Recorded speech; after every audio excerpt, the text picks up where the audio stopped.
Hey,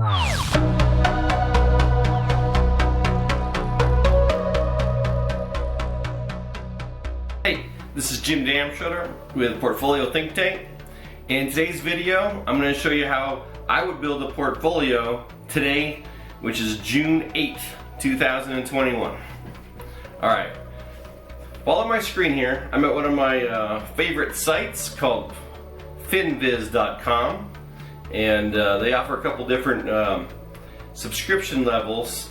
I'm on a paid version, but I think you can do this on the free version too. And what I'm going to do is I'm going to create a screen result, and I'm going to take that screen result and then I'm going to dump it into Portfolio Think Tank to optimize, automate, and backtest that portfolio. So here from Finviz, I click on Screener,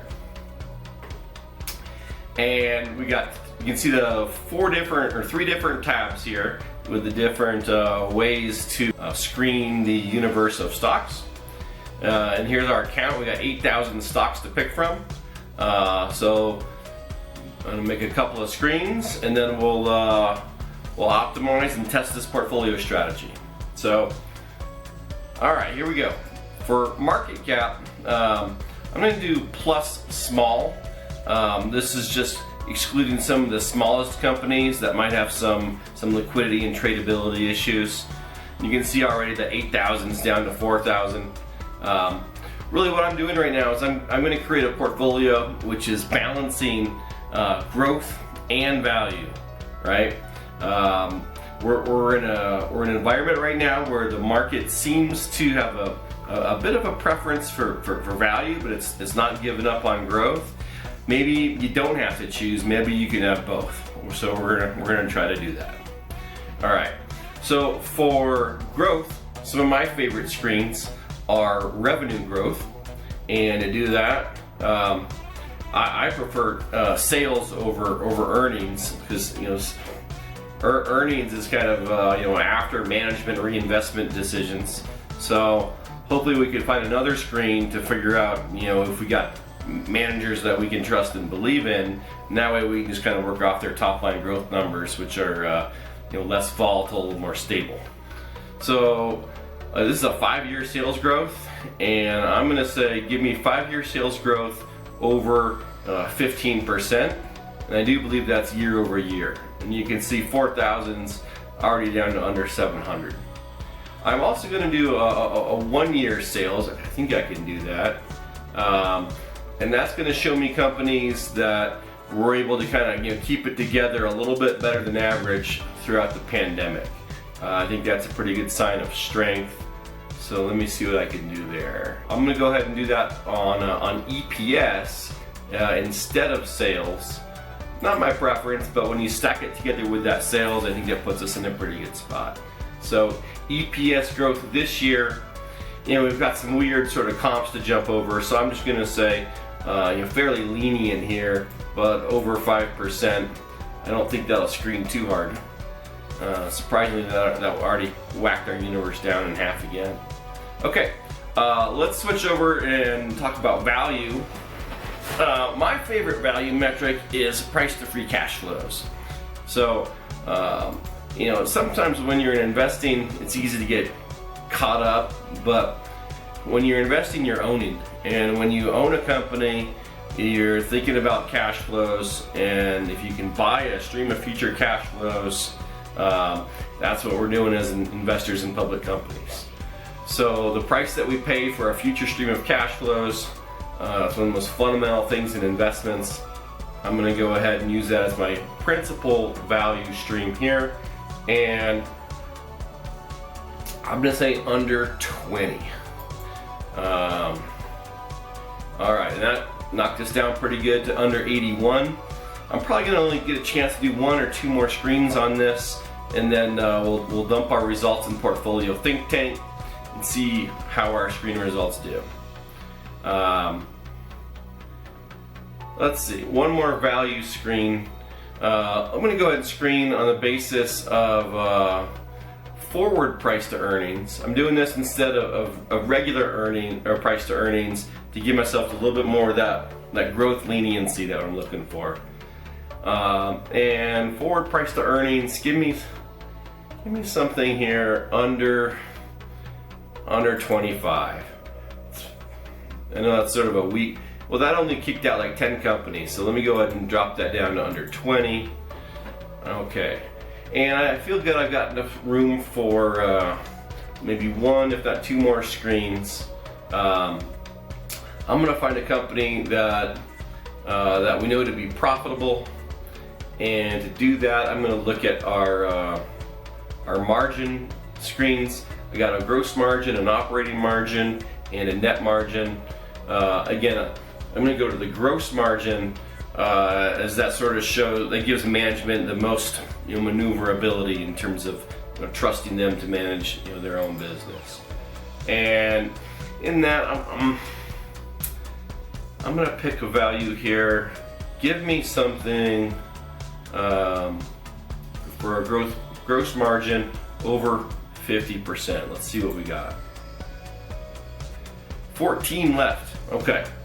I this is a good sign. I got a couple companies in here that we're already owners of. I'm gonna do one more thing. I'm gonna relax that a little bit because I want to put in a little bit of a momentum kicker, because I'm a little bit concerned that we just got some stuff here that's so out of favor, and I love out of favor stuff, but I also don't like dead money. So the way I like to get around this is just add a little bit of a momentum.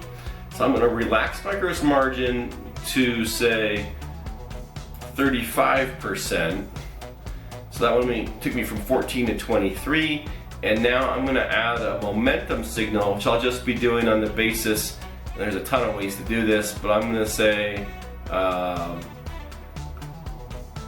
about a 50-day simple moving average. I'm not a huge technical analysis guy these days, but let's show me something where we're above our 50-day moving average. All right, now I'm at 14. But I've got a little bit of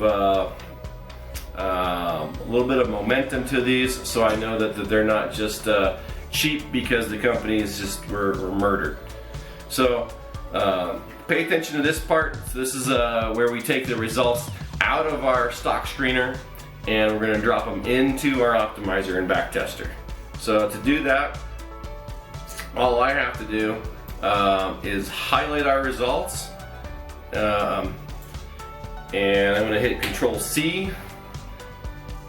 That is, of course, for copying. And now I'm going to bring up Portfolio Think Tank. Here we go, Portfolio Think Tank. And what I'm doing now, I'm going to go click on Design and Test a Portfolio. And we've built a ticker extractor. So I can just take those symbols, the symbols that I copied out of the stock screener, dump them into the extractor, and I'll just let the system do all the work. The system will also be telling me what to invest in and in what quantities. Alright, and you can check this out on your own time. We're just going to go through these different steps for building a portfolio.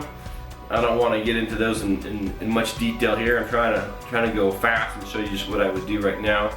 But here we're under this section for personalization, and then the subsection for legacy positions.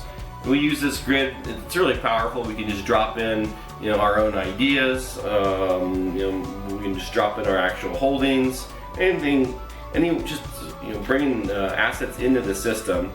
So I'm going to hit Control V inside this extraction box, and let's just see all this stuff's in there, and it's not formatted. That's all right.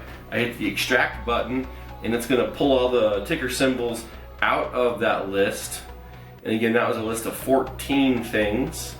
So we'll see if we've still got 14 when she's done running. All right, here's our extraction results. And I do advocate doing a quick scan on this. Sometimes we get, some tickers are also words. For example, USA. I don't think USA was one of our results. Home happens to be, here happens to be. Fang, we got a lot of words in our results, Coke, but USA was not. So I'm gonna pull that out, and this looks good. Let's run with this.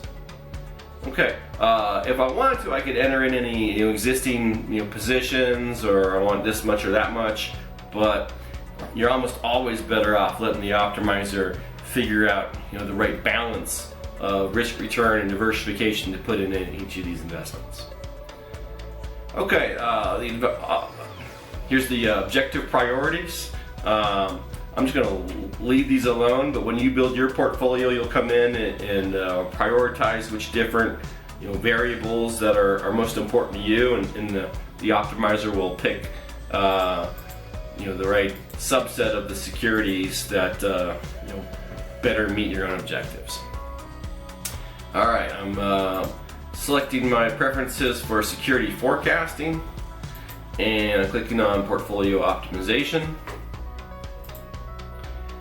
And this is going to be a stock heavy portfolio, so I'm just going to dial my alts down and dial my bonds down.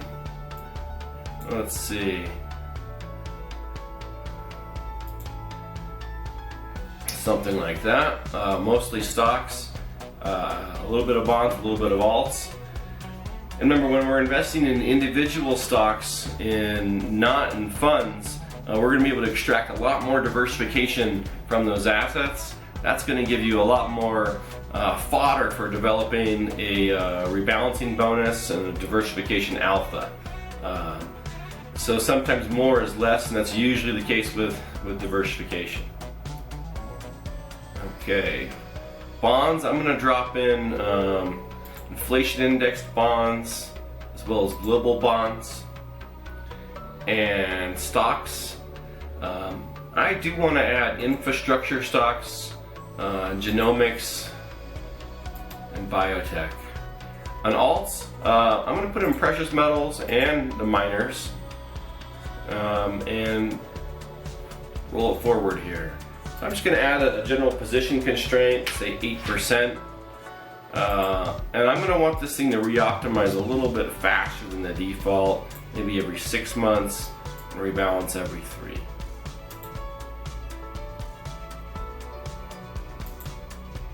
Alright, so at Portfolio Think Tank, you can sign up for these portfolios and track them.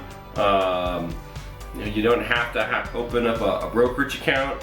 I hope you do, because that's where we get paid. But go ahead and test out your ideas, and as you gain confidence in the system, then maybe you'll think about working with us.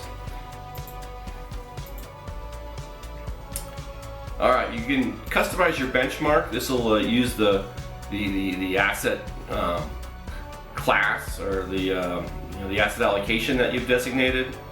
But if you think you've got a better idea for how to benchmark it, just go ahead and dial that in there, and set your notifications,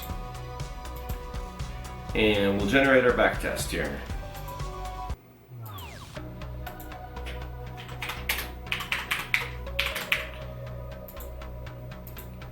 Alright, let's see what we get.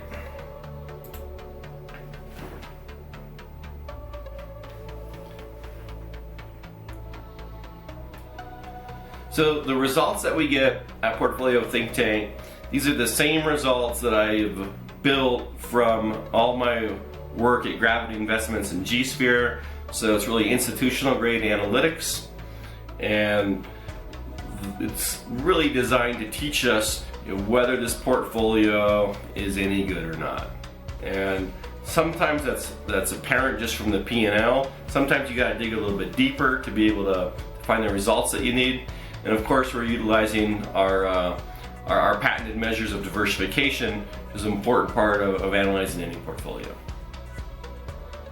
Okay, our page is coming up, and let's see what we got. Our 3D image here is showing good diversification, and from a balance perspective, sometimes I like to turn these boxes on. Here we go, and just a simple sanity test. Do you have part of your portfolio covering all these different diversification boxes, giving us different exposures for different directions in the marketplace. So I'm looking good there. P&L looks fantastic. Really doing a good job of getting ahead of the benchmark. Here's the portfolio return, the benchmark return. And you can see, even though we really had superior performance, we had those position constraints in. We were always changing out the investments that we made. So it's not like we got lucky investing in a couple things that we just kind of rode into the sunset. We let the system kind of combine with those different rules, how to create the portfolio. And you can see each of these different these breaks here for re-optimizing the portfolio shows how that portfolio would have been constructed at different periods of time. Of course, there's always a difference between real money and backtests, but we've really done everything possible in these backtests to make the results as high integrity and incredible as possible. And you can check out the blog site at Portfolio Think Tank, and you can see some of the processes that we do to ensure that. But from what I'm seeing, for how to build a portfolio now, I'm getting my boxes checked. I'm in the green for diversification. My diversification images are looking good. The P&L is looking good. The benchmark versus benchmark performance is looking good. I don't see anything crazy happening in here. We did have one asset which was just a star, but since we had that 8% constraint, I'm sure that was just a minor part of the portfolio. So, this looks really good. This is a portfolio that so far, I think, any investor with the right objectives, and we skipped that section on the objectives, but outside of that, this is something that we can pull the trigger on. So this is how I would build a portfolio. Again, this is June 8th, 2021. To execute this portfolio, you can go and click on an execute and fire up an investment account. And what happens is all the rules that we've built into managing this are all automated. It puts the portfolio on autopilot, and then anytime you want to step in and change those rules or change the investments that the system evaluates when constructing the portfolio, you do that. So it's sort of like a self-driving car. If you're not driving, it is. So the idea is you don't have a lot to worry about, and you get way better performance than a buy and hold strategy. But you got to put these rules together sensibly. And I think this is a pretty good example how we could take Finviz and the results that we generated from that screen and systematize, automate, backtest the portfolio of that. All right, hope you enjoyed this video, and please consider subscribing, and I will see you on the flip side.